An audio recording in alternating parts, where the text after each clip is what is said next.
children, myself Madhu ma'am. Today I'll discuss about nutrition in human being. Part 1 part 2। Part 1 मैंने एक class ले लिया है और पार्ट 2 आज हम लोग उसको कंप्लीट देखेंगे। ठीक है ना, पार्ट 1 और पार्ट 2 को मिलाते हुए कंप्लीट देखेंगे कि आप उसको समझ पाओगे। तो ध्यान दोगे कि न्यूट्रिशन इन ह्यूमन बीइंग, इसमें क्या होता है कि 5 प्रोसेसेस होता है। ठीक है ना, ingestion, digestion, absorption, assimilation, egestion. ठीक है, इंजेशन जान ही रहे हो, प्रीवियस क्लास में मैंने बताया है कि इंजेशन मीन्स क्या होता है, ingest the food, intake the food. आप फूड को ले रहे हो, कहाँ ले रहे हो, माउथ में ले रहे हो। ठीक है ना, तो माउथ में ले रहे हो, ये फूड है आपका, यही क्या होता है, डाइजेशन प्रोसेस स्टार्ट हो जाता है। सेकेंड प्रोसेस क्या है, डाइजेशन। तो डाइजेशन हम लोग किसको कहते हैं कि break down of complex food material into simpler form are called the process of digestion. इसको क्या कहते हैं, डाइजेशन कहते हैं। And holozoic mode of nutrition are present. ध्यान दोगे, बार बार मैं रिपीट कर रही हूँ, होलोजोइक मोड ऑफ न्यूट्रिशन। जब आप सॉलिड फूड को लेते हो, जब आप कॉम्प्लेक्स फूड को लेते हो, तो that means you are in the categories of holozoic mode of nutrition. जो भी एनिमल्स उसमें आ रहे हैं, जो सॉलिड फूड को, कॉम्प्लेक्स फूड को ले रहे हैं, all are in the holozoic mode of nutrition. ठीक है ना। इसके बाद डाइजेशन में हम लोग क्या देखते हैं कि माउथ से ही, अब ऑर्गन्स यहाँ देखिए, डाइजेस्टिव ऑर्गन्स। ठीक है, तो डाइजेस्टिव ऑर्गन्स, डाइजेशन प्रोसेस जो है वो माउथ से ही स्टार्ट हो जा रहा है। तो माउथ में आपके पास क्या है, टीथ है, टंग है, स्लेवरी ग्लैंड है। ठीक है ना, और टीथ क्या कर रहा है, आपके फूड को सिंपलर फॉर्म में क्या कर रहा है, चेंज कर रहा है, by cutting, by chewing, by grinding. ठीक है ना, और टंग क्या कर रहा है, स्लेवरी ग्लैंड से जो स्लाइवा रिलीज हो रहा है, ठीक है ना, saliva liquid like substances release हो रहा है, तो टंग आपके फूड को और स्लाइवा को मिक्स कर रहा है। और स्लाइवा क्या रिलीज करता है, स्लेवरी एमाइलेज को रिलीज करता है। जो स्लेवरी एमाइलेज आपके स्टार्च, आपके फूड में जो स्टार्च प्रेजेंट है, कार्बोहाइड्रेट प्रेजेंट है, उसको डाइजेस्ट करने में हेल्प करता है। ठीक है ना, तो यहीं से आपका क्या हुआ, डाइजेशन प्रोसेस माउथ से ही स्टार्ट हो गया। स्टार्च का डाइजेशन यहीं से स्टार्ट हो गया। ठीक है ना, उसके बाद वो फूड आइटम क्या होता है, जा रहा है कहाँ, फूड पाइप में। फूड पाइप का दूसरा नाम, second name of food pipe is oesophagus. क्या कहते हैं उसको, ऑसोफेगस कहते हैं। और oesophagus is made with the help of muscles, muscles के बने होते हैं। तो जैसे ही फूड पहुंचा, वहाँ फूड पहुंचेगा तब ऐसा होता है, तो वहाँ मूवमेंट स्टार्ट हो जाता है। मूवमेंट कहने का मतलब क्या हुआ कि कॉन्ट्रैक्शन एक्सपेंशन, कॉन्ट्रैक्शन एक्सपेंशन। ठीक है ना, ये मूवमेंट स्टार्ट हो गया। इसको क्या कहते हैं, पेरिस्टाल्टिक मूवमेंट कहते हैं, जो कहाँ होता है, आपके ऑसोफेगस में होता है, क्योंकि वहाँ क्या है, मसल्स है। तो पेरिस्टाल्टिक मूवमेंट के कारण ही फूड जो है वो फूड पाइप से, ऑसोफेगस से होते हुए कहाँ पहुंचता है, स्टमक में पहुंचता है। ठीक है ना, स्टमक में फूड आपका पहुंच गया। अब स्टमक के वॉल्स में क्या होता है कि वॉल्स में ग्लैंड्स होते हैं, जो गैस्ट्रिक जूस को क्या करता है, सिक्रेट करता है। ठीक है ना, गैस्ट्रिक जूस को सिक्रेट करता है। अब गैस्ट्रिक जूस क्या है, गैस्ट्रिक जूस से 3 सब्सटेंसेस होते हैं, जिसमें HCl है, पेप्सिन है, म्यूकस है। याद कर लेंगे, मैंने टेबल इसलिए बना दिया है कि आपको याद करने में क्या हो, कंफर्ट हो। ठीक है ना, इसलिए टेबल को बार बार देखेंगे, बार बार उसको पढ़ेंगे, याद करेंगे और बहुत इजी हो जाएगा। तो HCl रिलीज कर रहा है, पेप्सिन रिलीज कर रहा है, और क्या रिलीज कर रहा है, म्यूकस को रिलीज कर रहा है। ठीक है ना, HCl का काम क्या होता है कि HCl आप किसको कहते हो, HCl जो है हाइड्रोक्लोरिक एसिड है, वो मीडियम को कैसा बना रहा है, एसिडिक मीडियम बना रहा है। ठीक है ना, और एसिडिक मीडियम होने के कारण गैस्ट्रिक जूस का मीडियम एसिडिक हो जा रहा है, जिसके कारण कि वहां पेप्सिन रिलीज हो रहा है। पेप्सिन एसिडिक मीडियम में ही रिलीज होता है, और पेप्सिन क्या करता है, प्रोटीन्स के डाइजेशन में हेल्प करता है। पेप्सिन क्या कर रहा है, प्रोटीन के डाइजेशन में हेल्प कर रहा है। ठीक है ना, और ये म्यूकस जो है, अब हाइड्रोक्लोरिक एसिड जो है, तीनों एक दूसरे से कनेक्टेड है। हाइड्रोक्लोरिक एसिड एसिड है, एंजाइम्स है, इसलिए मीडियम एसिडिक हो गया फर्स्ट फंक्शन, जिसके कारण कि पेप्सिन रिलीज हुआ और प्रोटीन्स आपका क्या हुआ, डाइजेस्ट हुआ। ठीक है ना, सेकंड फंक्शन इसका क्या है कि जो फूड आप ले रहे हो, ठीक है, जो फूड आप ले रहे हो, इट मे बी कि फूड के साथ बैक्टीरिया चला गया हो, तो फूड को वो क्या करता है, ये जो बैक्टीरिया चला गया, उस बैक्टीरिया को किल करने में मदद करता है, हेल्प करता है। बैक्टीरिया को किल करने में मदद करता है, हेल्प करता है। ये 2 फंक्शन किसका हो गया, HCl का हो गया, ठीक है ना। ये मेरिट हुआ। डिमेरिट्स इसका क्या हो जा रहा है यहाँ पर कि एसिडिक मीडियम होने के कारण हो सकता है कि वो उसका नेचर क्या है, कोरोसिव नेचर है, और आपके स्टमक के वॉल्स को वो क्या कर दे, कोरोड कर दे, जिसके कारण अल्सर हो सकता है। ये प्रीवियस क्लास में भी मैंने बताया था। लेकिन म्यूकस जो रिलीज हो रहा है, ये म्यूकस क्या कर रहा है, उस चीज को प्रिवेंट कर रहा है, रोक रहा है कि अल्सर ना हो, कोरोड ना हो, कोरोड होने से उसे बचाता है।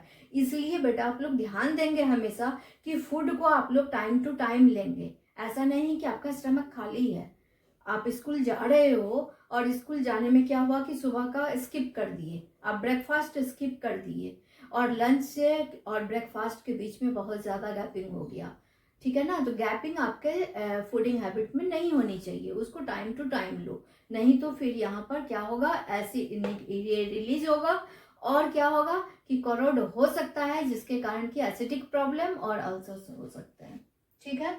अब आगे आइए कि ये फूड क्या हो गया, यहाँ पर प्रोटीन्स आपका क्या हो रहा है, डाइजेस्ट हो रहा है। उसके बाद स्टमक से ये पहुंच रहा है कहाँ, स्मॉल इंटेस्टाइन में, ठीक है ना, स्मॉल इंटेस्टाइन में पहुंच रहा है। अभी तक आपने क्या देखा, माउथ, फूड पाइप, स्टमक, अब स्मॉल इंटेस्टाइन। स्मॉल इंटेस्टाइन में कंप्लीट डाइजेशन होता है, ध्यान दोगे। स्मॉल इंटेस्टाइन बहुत जानने का चीज है और थोड़ा सा बड़ा है। स्मॉल इंटेस्टाइन में कंप्लीट डाइजेशन होता है। स्मॉल इंटेस्टाइन जो ह्यूमन एडल्ट होते हैं उसमें क्या होता है कि उसका लेंथ जो होता है वो 6.5 मीटर होता है, ठीक है ना, 6.5 मीटर होता है। और माउथ से लेकर एनस तक का जो लेंथ होता है वो क्या होता है, 9 मीटर होता है अप्रॉक्स।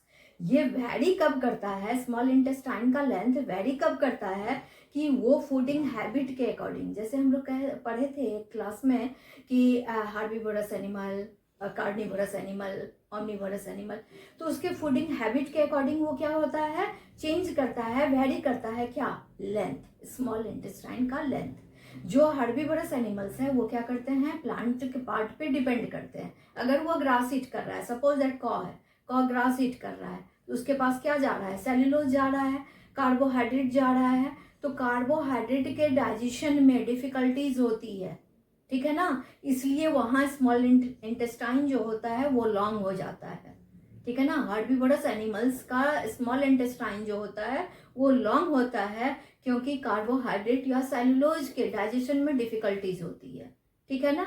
अब कार्निवोरस एनिमल्स जो होते हैं उसमें क्या होता है कि they dependent for their food on flesh of other animals, वो मीट खाता है, तो उसमें क्या होता है कि मीट के डाइजेशन में डिफिकल्टीज नहीं होती है, वो इजीली डाइजेस्ट हो जाता है, इसलिए स्मॉल इंटेस्टाइन क्या होता है, वहां शॉर्ट होता है, ठीक है ना। स्मॉल इंटेस्टाइन क्या होता है, शॉर्ट होता है। तो स्मॉल इंटेस्टाइन के बारे में हम लोग इतना जाने।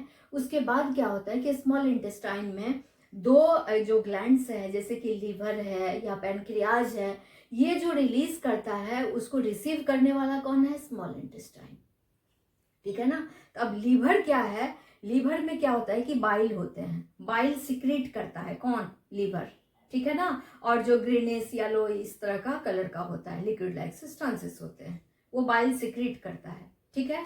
बाइल सिक्रीट करता है, लेकिन स्टोर्ड कहाँ रहता है, गॉल ब्लैडर में स्टोर रहता है, ठीक है ना। लीवर सिक्रीट करता है लेकिन वो स्टोर कहाँ होता है, गॉल ब्लैडर में स्टोर होता है, ठीक है ना। अब यहाँ पर क्या देखते हो कि ये गॉल ब्लैडर में स्टोर होता है। बाइल जो होता है वो क्या करता है, जो स्टमक में फूड था उसका मीडियम कैसा था, HCl के रिलीज होने के कारण उसका मीडियम एसिडिक था, आपके फूड का मीडियम एसिडिक था। लेकिन जैसे ही स्मॉल इंटेस्टाइन में आया, लीवर ने बाइल को सिक्रीट किया और बाइल ने उस फूड को क्या बना दिया, अल्कलाइन बना दिया, बेसिक बना दिया, ठीक है ना, अल्कलाइन बना दिया, बेसिक बना दिया। और दूसरा काम क्या है कि बाइल में बाइल साल्ट भी होते हैं, ये बाइल साल्ट क्या करता है, फैट्स को ब्रेक करता है, ठीक है ना। बाइल साल्ट क्या करता है, फैट्स को ब्रेक करता है, ठीक है। तो this is the function of liver और बाइल, ठीक है। मीडियम को अल्कलाइन बना दिया, जो आपका फूड मीडियम एसिडिक था स्टमक में, उस मीडियम को क्या बना दिया, अल्कलाइन बना दिया। बाइल साल्ट भी प्रेजेंट है, वो क्या कर रहा है, फैट के डाइजेशन में मदद कर रहा है। कॉम्प्लेक्स फॉर्म में अगर है तो सिंपलर फॉर्म में चेंज कर रहा है। हम लोग तो यही जान रहे हैं कि डाइजेशन प्रोसेस उसी को कहते हैं कि break down of complex food material into simpler form, ठीक है ना। तो वो सिंपलर फॉर्म में उसको क्या कर रहा है, चेंज कर रहा है। देन आफ्टर पैनक्रियाज भी वहां है। अब पैनक्रियाज क्या कर रहा है, पैनक्रियाटिक जूस को रिलीज कर रहा है, ठीक है ना। पैनक्रियाज क्या कर रहा है, जो स्मॉल इंटेस्टाइन में ही है, ये सारा काम स्मॉल इंटेस्टाइन में हो रहा है। पैनक्रियाज कहाँ है, आपका स्मॉल इंटेस्टाइन में है, जो रिलीज कर रहा है पैनक्रियाटिक जूस को। इसी को डाइजेस्टिव एंजाइम्स भी कहते हैं या डाइजेस्टिव जूस भी कहते हैं, ठीक है ना। और इसको जरूर से जरूर याद कर लेंगे, इसलिए टेबल बनाया है। उसी तरह से आप कॉपी में इस टेबल को बनाएंगे, बार बार उसको याद करेंगे और ये बिल्कुल आपका क्लियर हो जाएगा।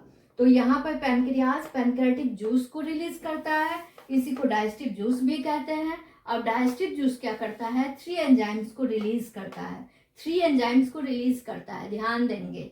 एमाइलेज, पैनक्रियाटिक एमाइलेज भी हम लोग कहते हैं, ट्रिप्सिन, लाइपेज, ठीक है ना। Amylase, trypsin, lipase.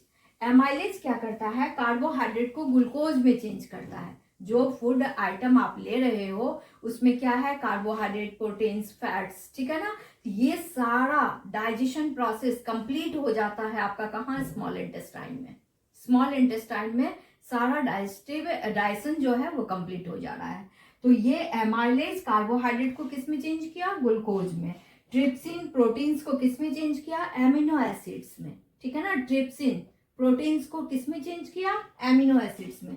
और लाइपेज जो है वो चेंज कर रहा है किसको, चेंज कर रहा है फैट्स को, ठीक है ना। फैटी एसिड और ग्लिसरॉल में चेंज कर रहा है, फैटी एसिड और ग्लिसरॉल में चेंज कर रहा है। ये याद करने का चीज है, इसको याद कर लेंगे, मैं नेक्स्ट क्लास में पूछूंगी, ठीक है।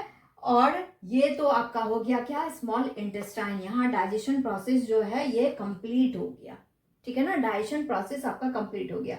तो first injection complete, digestion complete. Digestion process आपका बहुत क्या था, थोड़ा सा वास्ट था, उसको समझना जरूरी था। आप ध्यान से देखेंगे, माउथ, टीथ, टंग, सैलिवरी ग्लैंड तीनों मिलकर स्टार्च को क्या कर रहा है, डाइजेस्ट कर रहा है। कॉम्प्लेक्स फूड को सिंपलर फॉर्म में चेंज कर रहा है। फूड पाइप में आ रहे हो, मसल्स है, मूवमेंट हो रहा है, कॉन्ट्रैक्शन, एक्सपेंशन, पेरिस्टाल्टिक मूवमेंट कहते हैं। इसी मूवमेंट के कारण क्या हो रहा है, फूड आपके स्टमक में जाता है, जहां गैस्ट्रिक जूस रिलीज हो रहा है, एचसीएल, पेप्सिन और म्यूकस रिलीज हो रहा है।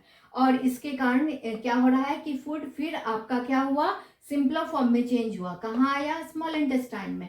स्मॉल इंटेस्टाइन में 2 ग्लैंड्स हैं जो कि लीवर और पैनक्रियाज है। लीवर बाइल को सिक्रेट किया, स्टोर रहता है गॉल ब्लैडर में, और आपके फूड को अल्कलाइन बना दिया, एसिडिक मीडियम से अल्कलाइन बना दिया। बाइल साल्ट है, क्या किया, ब्रेक किया किसको, फैट्स को ब्रेक किया। पैनक्रियाज पैनक्रियाटिक जूस को रिलीज किया, और क्या है, डाइजेस्टिव जूस कंटेन करता है amylase, trypsin, lipase.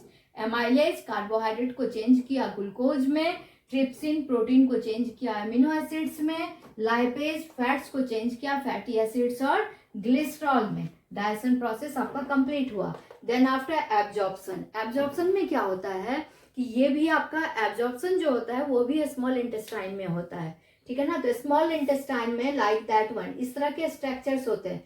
Willie like structures are finger like projections are present, ठीक है ना। इस तरह से फिंगर लाइक प्रोजेक्शंस प्रेजेंट होते हैं, जिसको हम लोग क्या कहते हैं, विली कहते हैं। किसी कहीं देखोगे कि विलाई भी प्रोनाउंसिएशन करता है, तो ये रहता है। और इसमें क्या होता है, जाके आपका फूड एब्जॉर्ब हो जाता है, इसमें आपका फूड एब्जॉर्ब हो जाता है। अब आप कहोगे फिंगर लाइक प्रोजेक्शंस क्यों है, ठीक है ना। तो finger like projection surface area को इंक्रीज करता है for the process of absorption, ठीक है ना। अगर ये सिंपल इस तरह का बना रहता, इसको ब्रेक करोगे तो जस्ट इतना लंबा होगा, इसको ब्रेक करोगे एक पॉइंट से दूसरे पॉइंट से ब्रेक करोगे तो ये इतना लंबा हो गया। तो इतना दूर में आपका फूड क्या हो रहा है, एब्जॉर्ब हो रहा है, ठीक है ना। लेकिन अगर सरफेस एरिया कम रहता तो थोड़ा सा ही आपका फूड एब्जॉर्ब होता, ठीक है। तो ये क्या हो गया, कि आपका एब्जॉर्प्शन प्रोसेस है जो कहाँ हो रहा है, स्मॉल इंटेस्टाइन के वॉल्स में विली प्रेजेंट है, फिंगर लाइक प्रोजेक्शंस प्रेजेंट है, जो सरफेस एरिया को क्या कर रहा है, बढ़ा रहा है, ठीक है ना, बढ़ा रहा है for the process of absorption. Fourth one क्या है, एसिमिलेशन। एसिमिलेशन हम लोग किसको कहते हैं कि जो डाइजेस्टेड फूड मटेरियल है, वेली के द्वारा जो फूड डाइजेस्ट हो गया है वो ब्लड में चला जाता है और आप एनर्जी गेट कर लेते हो, आपको एनर्जी मिल जाती है ऑक्सीडेशन के बाद, वो हम लोग रेस्पिरेशन में पढ़ेंगे। फूड के जो डाइजेस्टेड फूड मटेरियल है उसका क्या हुआ, ऑक्सीडेशन हुआ, you can get the energy in the process of assimilation, ठीक है ना। और इजेशन प्रोसेस में क्या होता है कि इजेशन प्रोसेस में फूड आपका क्या हो रहा है, स्मॉल इंटेस्टाइन से लार्ज इंटेस्टाइन में चला जाता है, अनडाइजेस्टेड फूड मटेरियल वो लार्ज इंटेस्टाइन में गया, लार्ज इंटेस्टाइन में अनडाइजेस्टेड फूड मटेरियल गया, जो वाटर प्रेजेंट है फूड मटेरियल में वो वॉल्स के द्वारा सारा वाटर क्या हो रहा है, वहां पर कंप्लीट एब्जॉर्प्शन हो रहा है, किसका, वाटर का, ठीक है ना। और जो लेफ्ट फूड बच जाते हैं, जो फूड रह जाते हैं, वो अनडाइजेस्टेड फूड मटेरियल है, removal of undigested food material from the anus, this is called egestion. इसी को हम लोग क्या कहते हैं, इजेशन कहते हैं। तो लार्ज इंटेस्टाइन में गया फूड, वहां वाटर एब्जॉर्ब हुआ, अनडाइजेस्टेड फूड मटेरियल रेक्टम के द्वारा, एनस के द्वारा क्या हो गया, बाहर चला गया। तो ये आपका कंप्लीट हो गया, बार बार पढ़ेंगे ह्यूमन डाइजेस्टिव सिस्टम, जितने भी मैंने ये एंजाइम्स के बारे में बताया है सारे को पढ़ेंगे।